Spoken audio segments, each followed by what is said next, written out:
Bah, la qualification du Cameroun. Le premier match, on a joué chez nous.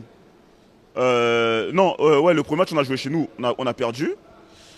Après, moi, sur les deux confrontations, je pensais que de base, l'Algérie, ils allaient passer comme si c'était meilleur, tu vois.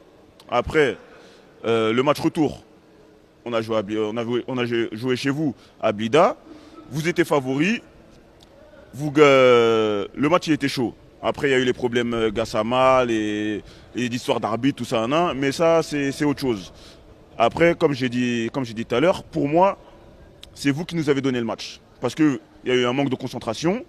Et, euh, et à ce niveau-là, c'est une faute professionnelle. On ne peut pas, quand on gagne le match, on va à la qualification pour la Coupe du Monde. Il ne reste même pas 2 minutes de jeu. Tu ne peux pas ne pas être concentré et prendre un but comme ça. Quand vous avez égalisé, vous avez essayé de perdre du temps. Pour moi, hein, vous avez essayé de perdre du temps et après, ça vous a porté porte-à-faux. Et après, ce qui s'est suivi, erreur de concentration, le défenseur, il a mal défendu. Et après, c'est un but à la fin comme ça, tu vois. Mais franchement, cette situation-là, là, je la souhaite à personne. Parce que j'ai des potes à moi, ils étaient au stade en Algérie, des Algériens, tu vois, ils sont allés voir le match là-bas. C'est une situation. Depuis 9h du matin, il était dans le stade. Les gens, depuis 9h du matin, ils étaient dans le stade, tu vois pas. Ça fait que moi, je me mets aussi à sa place. C'est une situation, franchement, que je souhaite à personne. Mais après, c'est le football, tu vois pas. Aujourd'hui, nous, on est bien, on s'est qualifié pour la Coupe du Monde. Après, on va essayer d'aller le plus loin possible. Après, voilà. Ouais, bien sûr, c'est normal. Après, c'est compréhensible. En tant que fan, supporter, c'est un choc. C'est obligé d'être un choc parce que tout le monde se voyait à la Coupe du Monde. Tout le monde, là, je parle des Algériens. Vous voyez déjà en fait à Doha. Ça fait que dans votre tête, quand vous avez égalisé, votre esprit il était déjà là-bas. Et ça fait que, après le manque de concentration, on a marqué. Et après, c'est un choc, hein, franchement, c'est. Voilà, hein.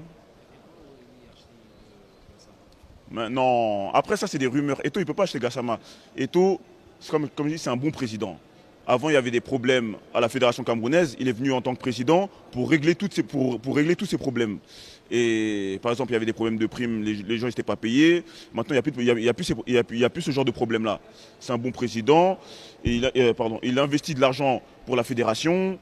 Euh, il paye des bus pour la fédération, les équipementiers. Là, le projet, il est carré. Ça fait que là, il essaie de motiver les joueurs pour qu'on passe les poules et pour qu'on aille le plus loin possible. Mais après, tout ce qui est acheter de l'argent, payer les arbitres, ça, c'est des rumeurs. Et ça, pour moi, ça n'existe pas, tout ça. Pour le public algérien, bah, qu'est-ce que je peux dire pour le public algérien? Si je me mettrais à leur place, je serais dégoûté parce que je souhaite cette situation à personne. Prendre un but à la fin, c'est un truc que je souhaite à personne. Après, nous, en tant que Camerounais, on vous a sorti, on a sorti les Algériens, on a sorti aussi les Ivoiriens. Ça fait qu'on va tout donner pour essayer d'aller le plus loin possible et représenter l'Afrique, tu vois. Après, avec les autres pays qui sont là. Voilà. De rien, pas de souci. Moi, Merca. Et voilà. زير تيوب أول قناة إلكترونية في الجزائر.